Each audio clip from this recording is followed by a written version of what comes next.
Hello, everybody, and welcome back to another episode of Lane One Making Waves. This week on the podcast, we cover a very important and often overlooked topic within sport: clean sport and anti-doping. Joining me on the podcast today is Tammy Hanson. Tammy is the Lead Education Director for the U.S. Anti-Doping Agency, also known as USADA. It is her life's work to help educate young athletes, coaches, and parents on clean sport and the values and integrity behind remaining a clean athlete. Within today's conversation, we touch on so many different topics, ranging from when to introduce anti-doping education to your young athletes, how to protect yourself against unintentional doping, what a drug test looks like both in and out of competition, and so much more. This conversation has something in it for everybody, whether you are an athlete, a coach, or a parent. It is integral to remain up to date on all of the anti-doping agency rules and also the prohibited and banned substances list. So with that, stay tuned and I hope you enjoy.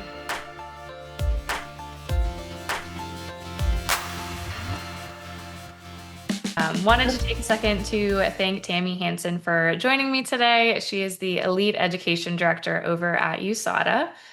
So first off, just for our viewers who may not know what USADA is, what specifically is USADA and what does USADA do in the context of Olympic and amateur sport? Yeah, Summer, thank you so much for having me. I'm so excited to get to join you and your listeners today.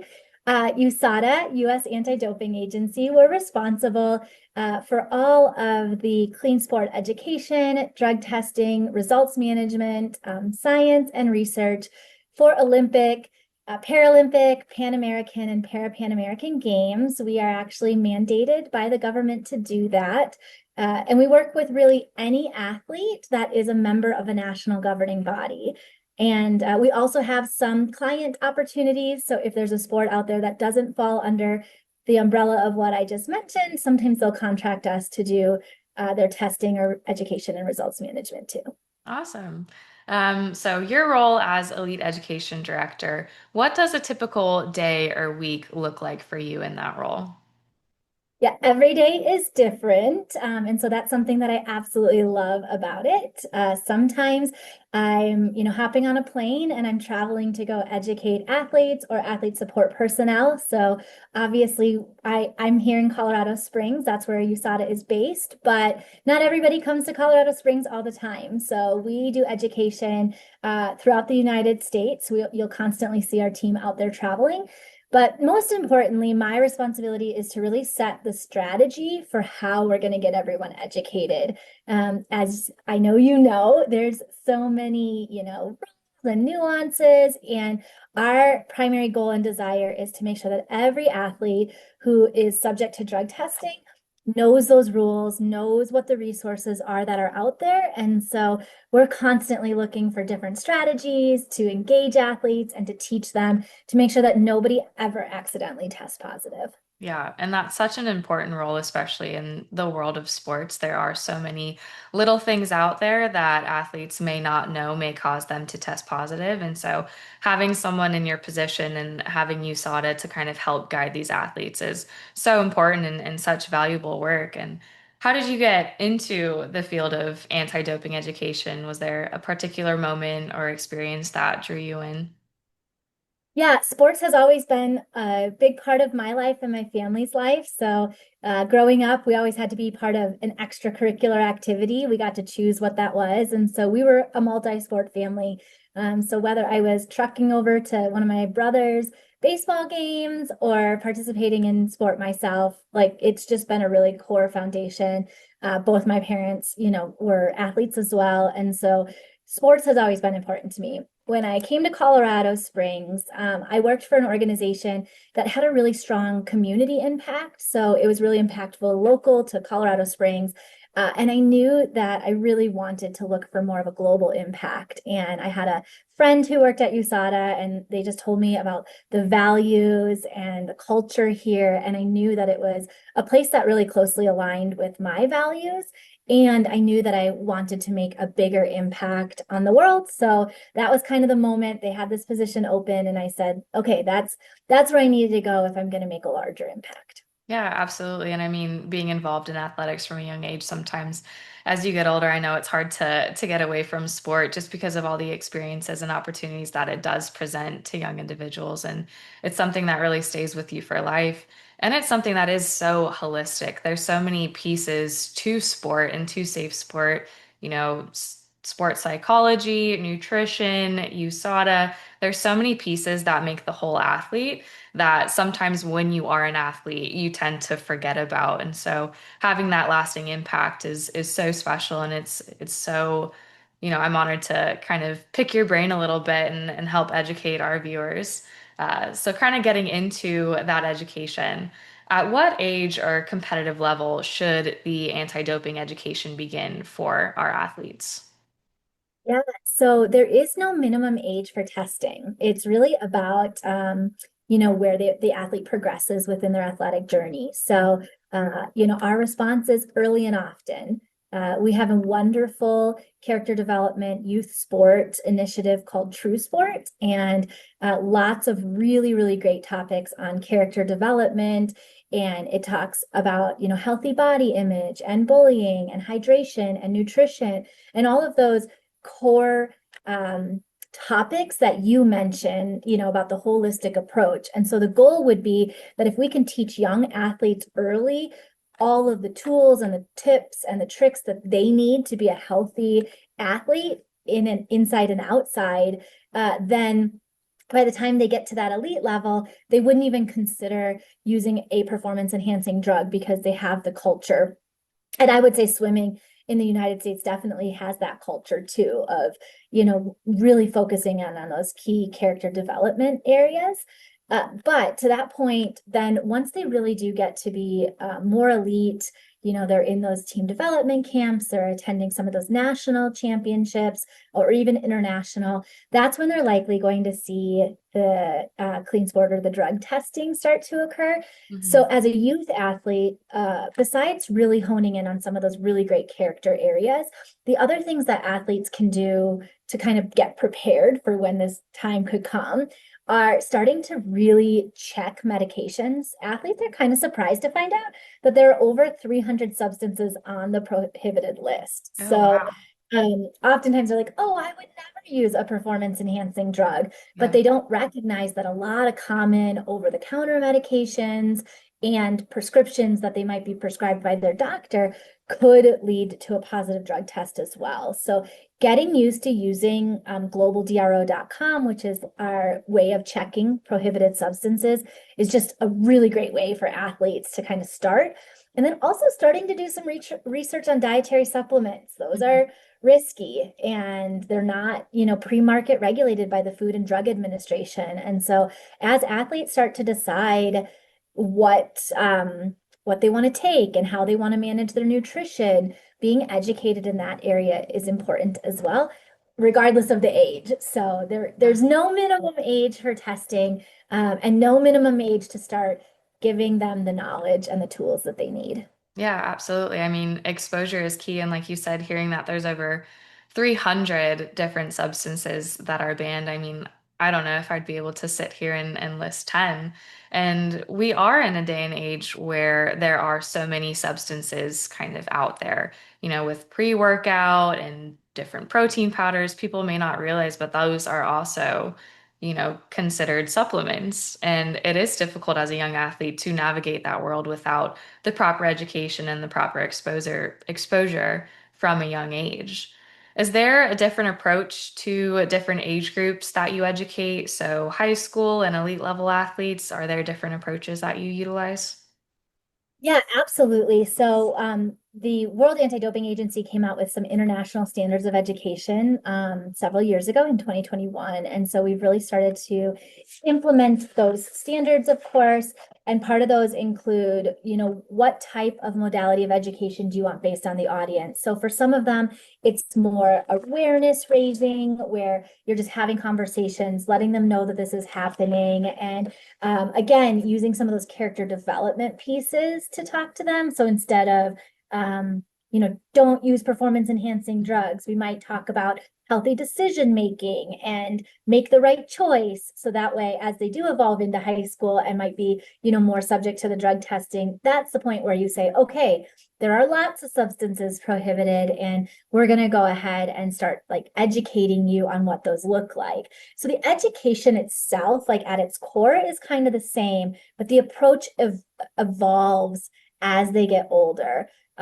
So like I said, with the youth, we do focus in on programs like that True Sport, which is those values of honesty, integrity, respect.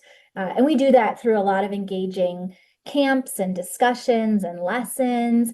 But then in high school, when they might be subject to those rules, then they might see us at a booth when they're competing, or maybe an anti-doping education session if they come through the Olympic and Paralympic Training Center or are part of a team development camp. They would see us, maybe a virtual webinar where we're actually talking specific anti-doping rules and all the information they would need to compete clean. We might do some scenarios and some activities to help give them real world experience. Yeah, and I mean that's absolutely amazing because there are so many different forms of communication out there and so many different ways to reach people, and everyone can kind of want to be reached a different way. And so having that personalized approach to, saying, "Hey, we have all of these resources. They all have the same underlying core value, but however you want to be reached, that's kind of available for you." What are some of the most important messages that young athletes need to hear about clean sport early on in their careers? It's important to recognize that no athlete starts out wanting to use a performance enhancing drug. Like, Mhm. I don't know if you remember your very first sport moment, Yeah, but never did you ever think about, I would assume at that age, how old were you I when was you like first started? 5 or 6. Yeah. Yeah, like at that time, it's just fun. Like we ask athletes, like, why did you get into sport at 5 or 6? And how can we emulate that same feeling when you're 15 and 16? Like sport changes over the years, and I'm Yeah. sure you can speak to how it changes. Like, what do we do as an organization to try to help get people back to the values of sport when they were 5 or 6? Because it gets competitive and it gets, it just gets to be really elite. Mhm. And so we want to make sure that we're doing everything we can to contribute to a positive culture within sport. And then when it comes to clean sport, we want to make sure that at any age, there's a culture where it's not tolerated, whether it's a team sport or amongst individual athletes, like that everyone is committed. And the goal would be that when you look to your right and you look to your left, you know that it's a level playing field and that you've all worked really, really hard to get there, but you've done it on your own merits and you're not, cutting corners or taking shortcuts to do it. Yeah, absolutely. And it's such a vital piece of sport because, sport at the end of the day is a community that brings everyone together and you're all striving and reaching for the same thing. And so having this education that early on and knowing that everyone, as you said, is on an equal playing field, but also bringing it back to its core values when it does reach a level of when you're, evolving to the elite level where it may be more difficult, bringing back that fun and realize why you got involved in the sport is a key piece in it. And coaches play such a huge role in young athletes' lives and age group swimmers, we're so impressionable. So what role do coaches play in an athlete's understanding of anti-doping principles? Yeah, we did a study a number of years ago, and it was called Why Sport Matters in America. And the study found that coaches were the number one influence on athletes. Oh, So wow. above their friends, above their parents, they really did trust coaches the very most. And so oftentimes we're providing education directly to the athletes, but the second most important group is the coaches. They're around the athletes every day. Athletes are bringing them dietary supplements and saying, what do you think about this product? Or, sometimes those coaches have to be a representative during the testing process. And so not only is it imperative that coaches understand and comply with and are knowledgeable about the rules, but it's also required by the World Anti-Doping Agency Code. So it is part of their criteria. And coaches are subject to anti-doping rule violations. So Mhm. if a coach was complicit or part of any sort of doping situation, they can be held accountable for that too. But aside from the compliance piece of it, as I mentioned, they're just a really big role model to the athletes. And so they are a conduit to us to be able to just educate the athletes on a daily basis when they see them. And we see that all the time when we have coaches come in, to the Olympic and Paralympic Training Center with swimming development camps, when they sit in the room and they ask the questions and they're part of those conversations and education, it just shows the athletes too how committed they are to Yeah. clean sport. Yeah, absolutely. And as I said, athletes, we are so impressionable. And I know my coaches were also my mentors. So you want to do the same things that your mentors do. And so if they uphold those values, it's going to be easier for the swimmers to also hold those same values true. How does USADA equip coaches to pass along accurate and up-to-date information, regarding the banned and prohibited substance list?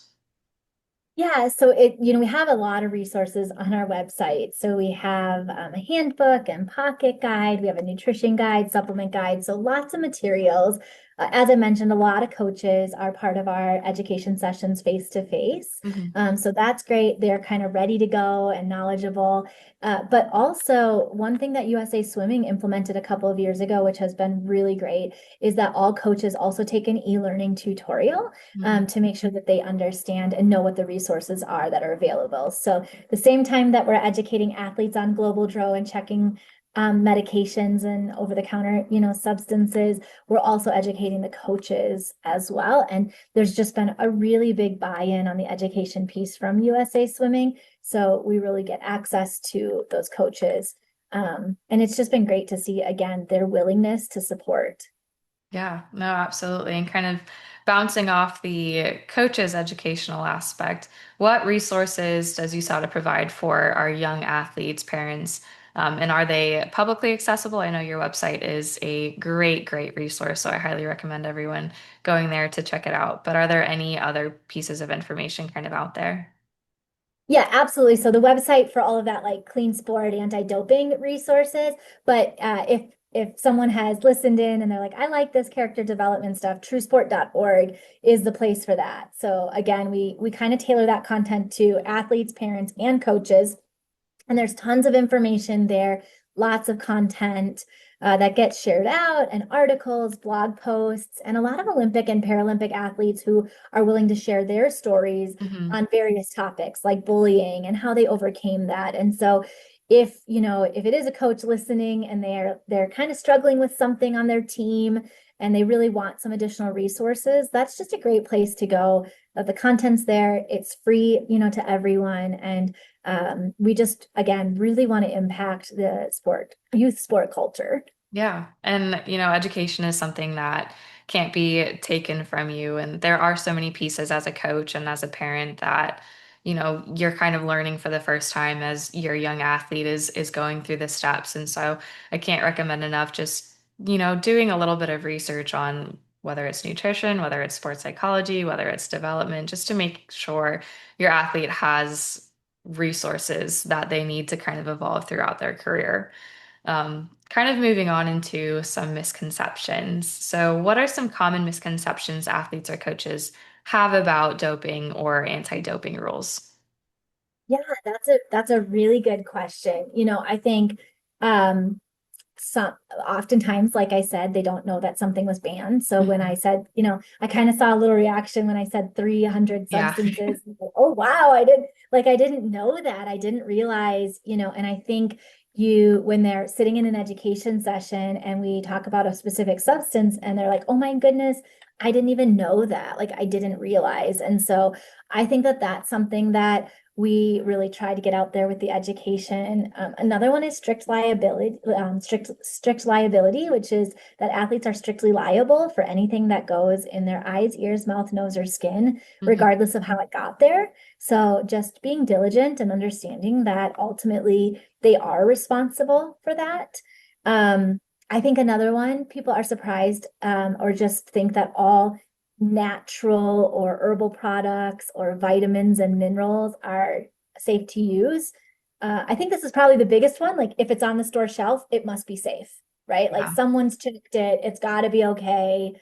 So that's probably a big one. And then I would say the last one is probably, oh, if I have a doctor's prescription, Yeah. I'm okay to take it. And I think they just forget that a doctor's prescription alone is not something that can get them out of an anti-doping rule violation if that substance is prohibited. They would obviously, like they would need a therapeutic use exemption, which is an application that we have here at USADA that they have to go through and fill out documentation to determine if they meet the criteria to get exempt to be able to use that substance. Yeah, absolutely. And I think, all of those are very, prevalent misconceptions. You see a ton of supplements on the shelves at Walmart, at Publix, wherever you do your grocery shopping, there's a whole aisle dedicated to it. And also, as you said, doctor's appointments, you just assume that the doctor is prescribing you something that, is going to make you better. It doesn't even go through your mind that, hey, this might actually be a banned substance. So it's so, so important to kind of consult that list and ask questions if you're not sure. If it looks like a really long word and you're not sure what it is, just reaching out and asking because there's no harm in asking, but there would be harm if it did cause you to test positive during one of those tests. Yeah, absolutely. You can tell you're from Florida because you talked about Publix. Yes, I know. As soon as I said Publix, I was like, wait, not everybody has Publix, but I have five within like 2 miles from me. It's a grocery store Yes. for the listeners out there. How can we build that culture of clean sport from our grassroots level rather than just kind of from our elite level and relying on those stories of people who have mistakenly uh, accidentally taken a banned substance? Yeah, I think it's talking about it. It's creating a culture where it's when you sign up to be part of a team, they have values that they've associated and they've made commitments. And part of the commitment is like health and well-being and making healthy choices. And part of that is not cutting corners or taking shortcuts, right? Like I think that that's probably a really big way to be able to do that. And I would say that the other part, especially for youth sports, is that the team behind the team is educated. Yes. So the parents are talking about it, the coaches, the medical staff, everybody is having those conversations and utilizing the resources. There's so many great resources out there. And ultimately, we just want people to use them and to make educated, good decisions. And so I think that's really that would be the key thing. Yeah, and I'm so glad we are kind of in a society where there are so many resources out there, and all of these pieces and the holistic environment of sport is becoming more openly discussed. I mean, mental health has come a long way within the past 5 years, nutrition has come a long way within the past 5 years, and so has USADA and anti-doping. And so it's been really cool to see this kind of change in culture throughout our sport and how we are more open discussing some things that may be considered taboo or difficult topics from a young age. Yeah, and mental health is incredibly important to us at USADA as well. True Sport holds a mental wellness conference every year to talk about it. We have resources that we direct athletes to, especially once they've received an anti-doping rule violation, because we understand what that can do, from a mental wellness perspective. And so that's certainly not a topic that we would ever shy away from here. And we're also providing resources there as well. No, that's absolutely amazing. Kind of getting into the actual drug testing process. So, can you walk us through what a typical drug test looks like, both in competition and then also out of competition? Yeah, and you've been tested before, Yes. so you know how this process goes. So absolutely. So athletes can be tested in and out of competition. Generally, if it's out of competition, it's going to be because they are an athlete who is in one of our USADA testing pools, which is where they've gotten an email from us, and it means they have to file what's called whereabouts. So they have to tell us where they are throughout the day so that we can come do no notice testing. However, the rules do state that we can test any athlete without notice in or out of competition. So if it's an out of competition test, we could show up at an athlete's house or a restaurant or anywhere that they are, a training, center, and let them know that they're subject to testing and that they're going to be tested. Whenever a doping control officer does that, they'll always have a letter of authority that says they have the permission to test. So we want athletes to ask for that letter of authority, make sure that they know who's testing them, and who those kind of results management are going to come from, because they can be tested from both USADA, but also the International Federation could be testing them too. So important to know who's testing you. At USADA too, we have all of our doping control officers' pictures on our website. So if you're ever thinking, who is this person who's notifying me? You can always look at our website and see that that is who that is. So then from there, again, out of competition, we encourage all athletes to have a representative with them. That's someone who's knowledgeable about the anti-doping process and just can advocate for the athlete throughout that process. They don't actually have to watch. It's generally a urine test. We can do urine, blood, or dried blood spot, Mhm. but that representative doesn't have to watch them necessarily. They are really there to just, again, advocate and watch the doping control officer and make sure that they're following the process. Even if we show up at someone's house and they don't have a second person there, but they want someone there, they can call someone in, or they could FaceTime with someone as well to have them part of that process. And so we have a paperless system where they go in and they fill out some paperwork and they provide a sample of 90 milliliters. The doping control officer does have to witness the sample leaving the athlete's body. And so that can always be a little bit nerve-wracking, especially if it's your first time getting tested. It can take a little bit longer than expected if it's urine. But we use WADA approved, like WADA has criteria set out for what any sample equipment needs to look like. We use the Innovero Safe system, and it's been a really great system, just good for athletes all around and safe and secure. And so they use the restroom, and there's a couple nuances to that process that they have to follow, but the doping control officer walks them through the entire process. And then they put the sample in a box and they ship it off to a WADA accredited lab for analysis.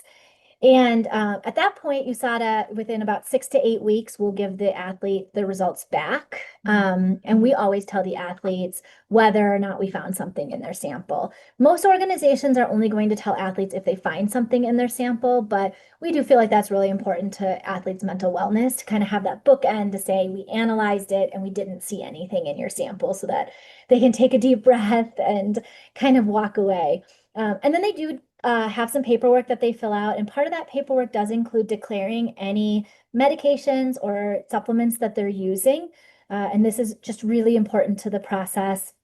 And then in addition to that, they have the option of checking a box that says, I'd like my sample to have additional research done. And a lot of athletes are like, no way, don't do anything else to my sample. This is already like scary enough for me.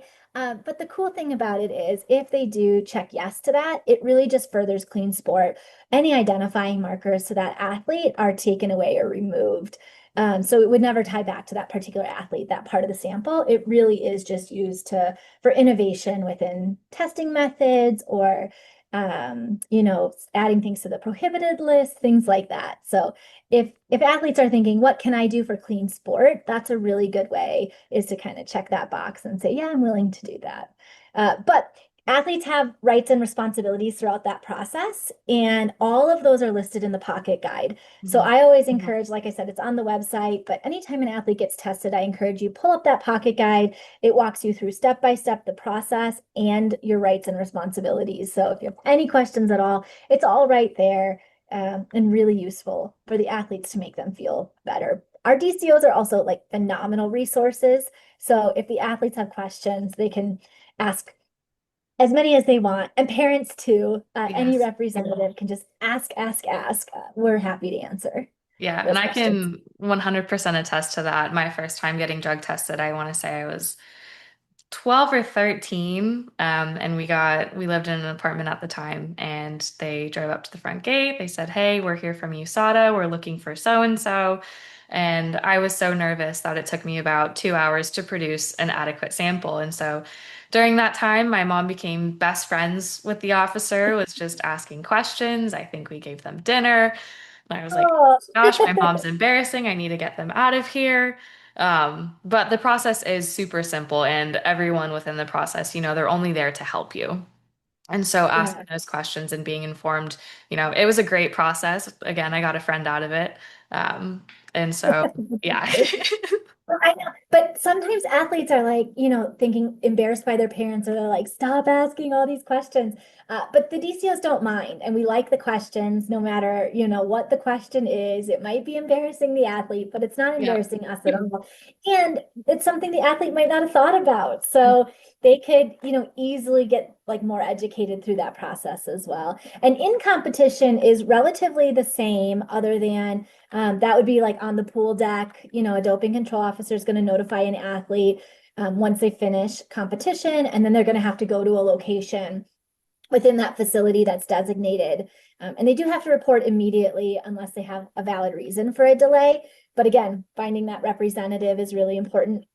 They also, if they were notified and they had more events to come, like they still get to complete their other events as well. So the process is kind of similar for in and out of competition, but we are testing for different substances. So the prohibited list, as I mentioned, has 300 substances on it. Some of those are prohibited at all times, like they can never be in the athlete system, and some are only prohibited in competition.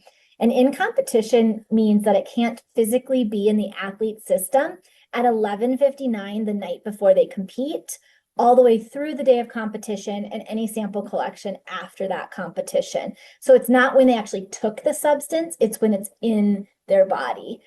So it's really important when athletes go to Global Dro to check substances. They'll see in competition, out of competition. And if it's something that's only prohibited in competition, we highly recommend that they ask their doctors about how long it would take to get out of their system. One thing that we see sometimes is some ADD medications are prohibited only in competition. So an athlete might say, hey, I'll just stop taking my ADD medicine a couple weeks before competition so they don't have to worry about it. Well, we don't want athletes to do that. We want them to get their medical needs taken care of. They just need to make sure they do that therapeutic use exemption, fill out the paperwork in advance. We would never want an athlete to stop taking a medication that they have medical necessity to take.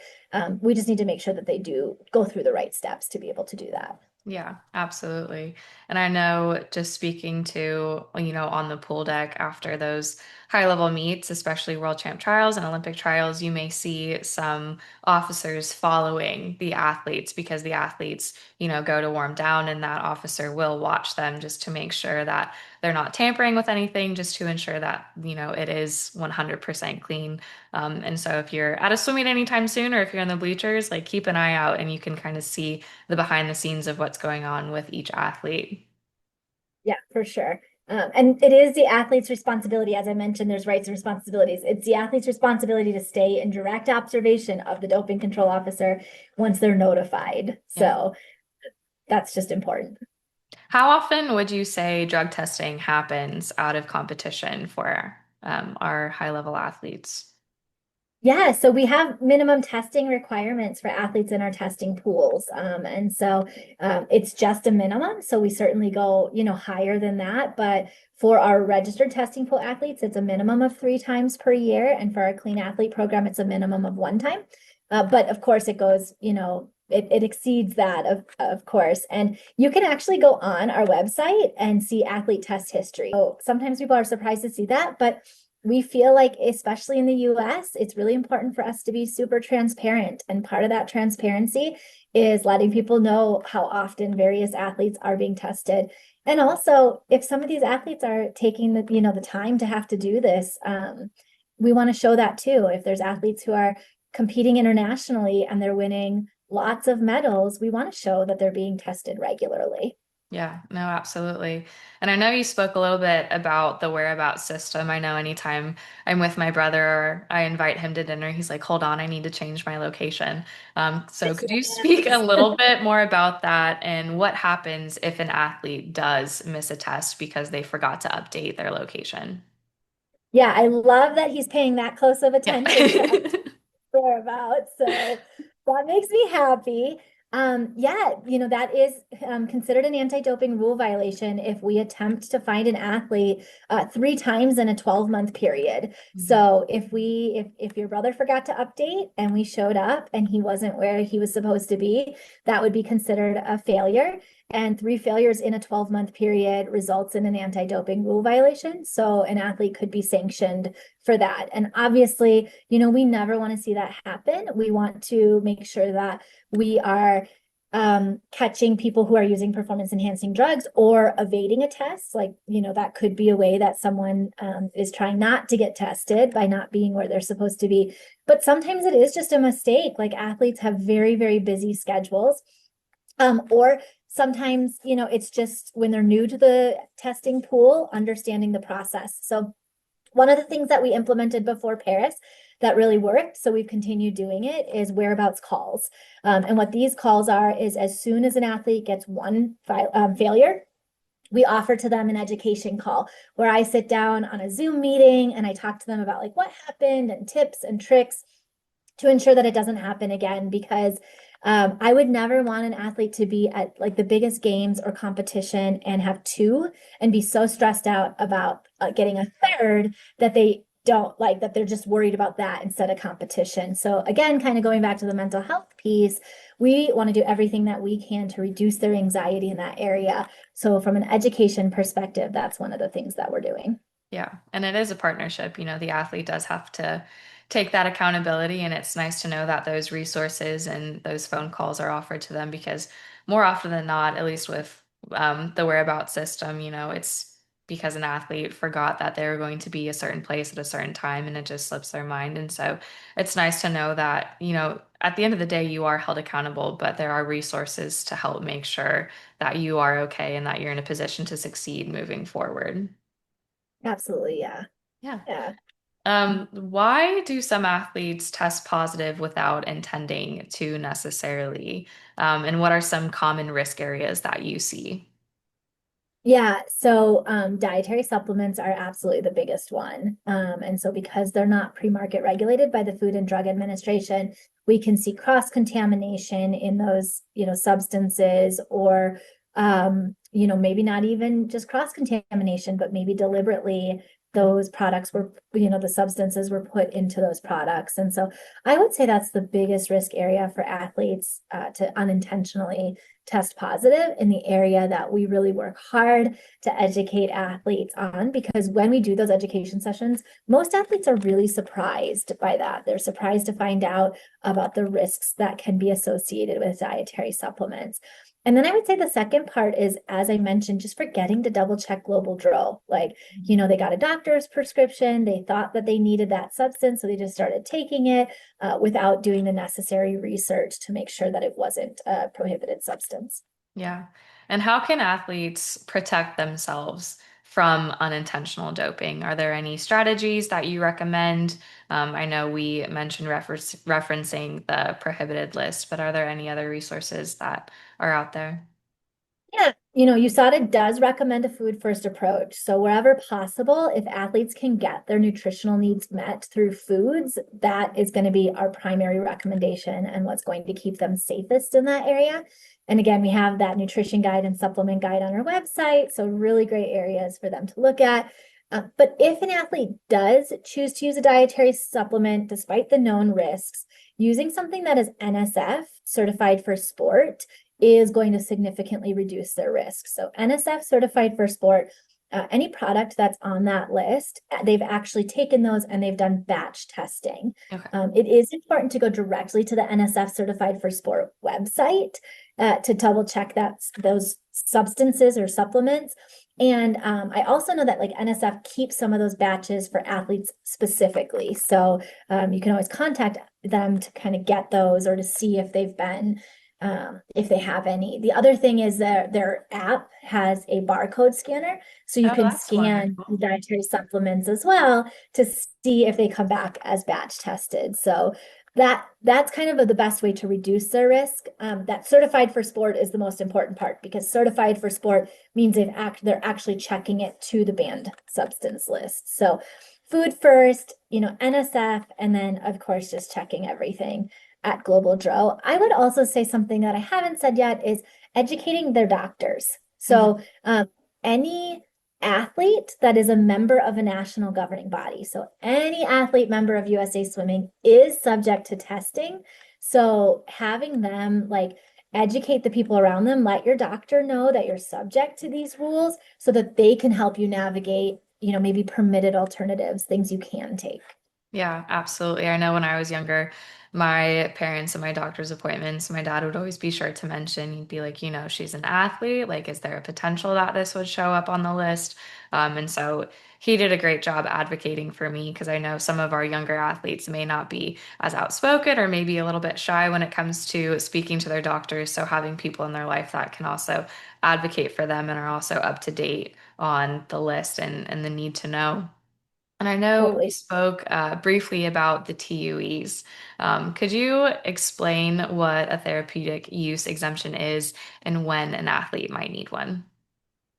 So a therapeutic use exemption is like a special permission that allows the athlete to use a banned substance or method if they have a legitimate medical reason. So an athlete fills out a therapeutic use exemption. They oftentimes do need the support of their doctor because the people making the decision need to come to the same medical conclusion that the athlete's doctor came to without ever seeing them as a patient. So lots of information needs to go into those therapeutic use exemptions.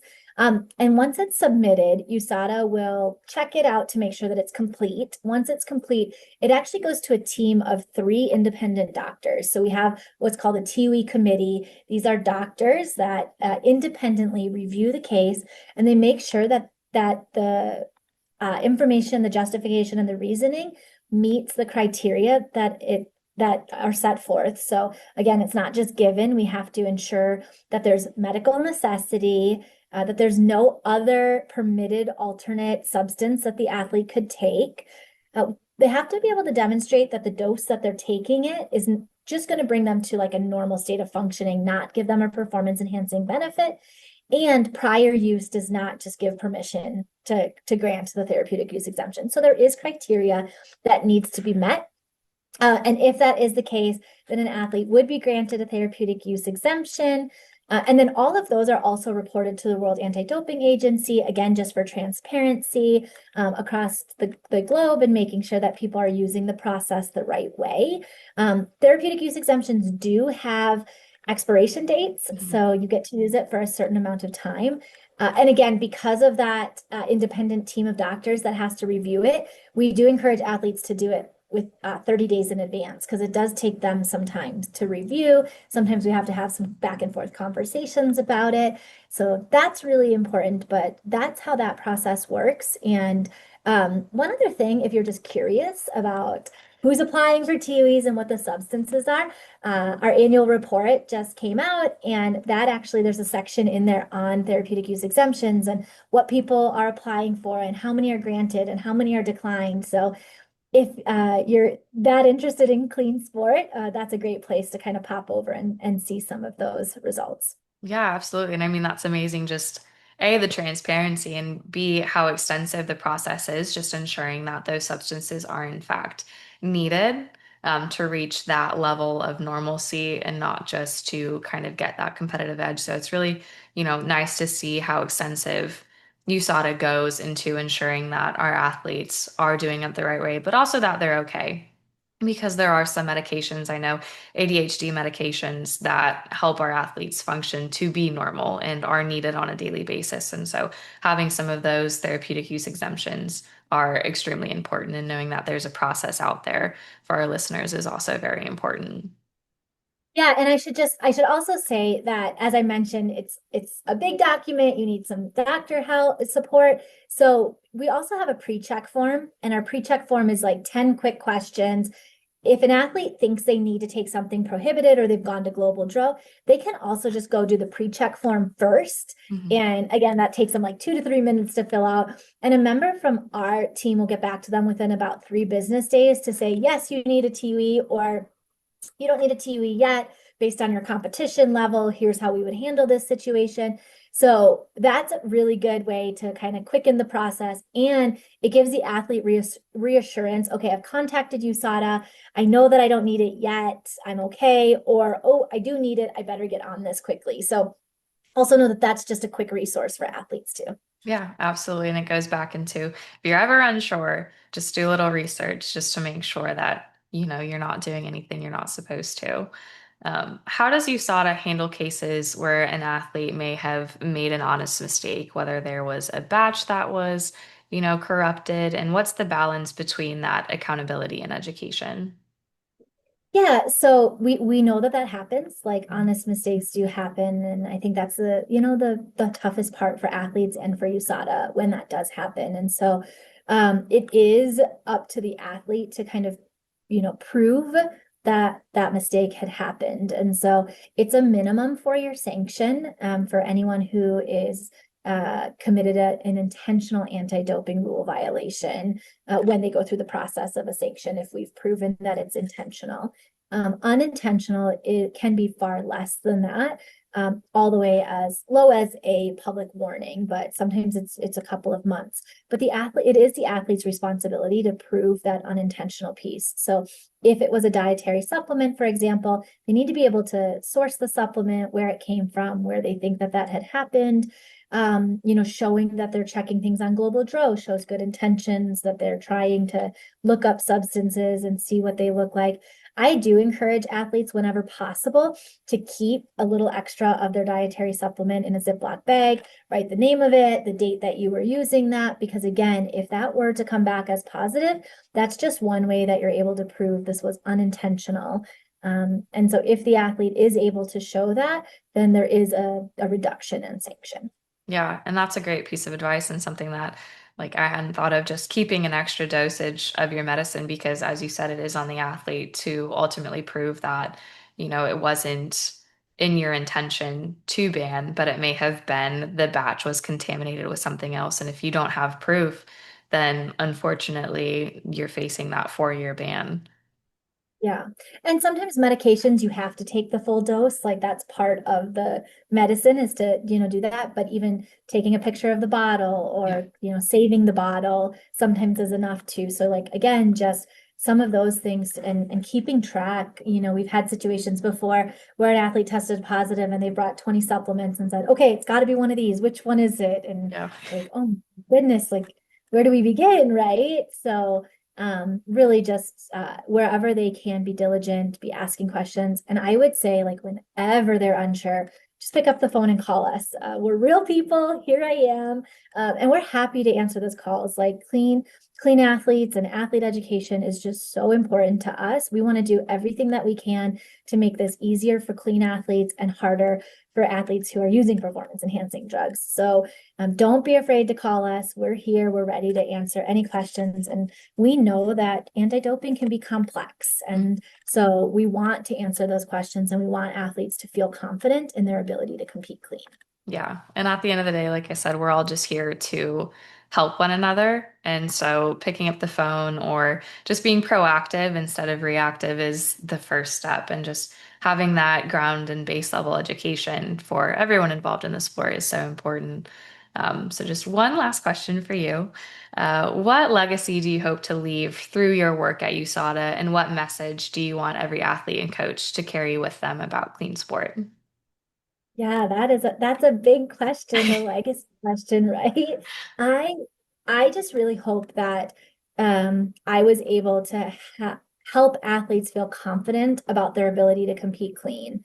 That they just feel like they know what to do and how to do it, and that they can look back at the education sessions and say, I learned a lot and I had fun doing it. So I think that there's a way to make education incredibly engaging and fun where it sticks in an athlete's mind. Um, and the message that I want every athlete to hear is that kind of going back to that like first moment in sport, right? Like sport is so powerful. It's had such a great impact on my life and many other people's lives. And so um if if I just want them to be committed to keeping sport clean and fair and fun. Yeah, absolutely. And I mean, You can tell how passionate you are about your work. And I mean, that speaks volumes about what USADA is helping our athletes achieve and, helping keep sport, what sport truly is. So just another thank you for taking the time out of your busy, busy day to speak with me. And I know that the message and the education that our listeners are getting out of this is going to go a very long way. So thank you. Thanks for having me.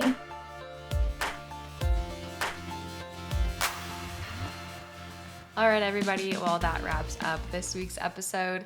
Another huge thank you to Tammy and also the team at USADA for helping ensure that our sports are clean and also educating our young athletes, our coaches, and our parents about anti doping and the integrity behind remaining a clean athlete. If you liked this week's episode, please like, subscribe, and share with all of your swimming friends. Please also go check out USADA's website. I will put their website within the description. They have so many resources out there and so much education that I highly recommend everyone go look at. If you're taking something, if you go see the doctor and you're being prescribed something, please consult the list. It's better to be safe than sorry. A huge thank you to the International Swim Coaches Association and also Swimming World Magazine. Without their help, this podcast would not be possible. If you want to stay up to date on all things ISCA and Lane 1 Making Waves, I'll put all of our social media links here, and I will also put them in the description below. So with that, I will catch you all next time.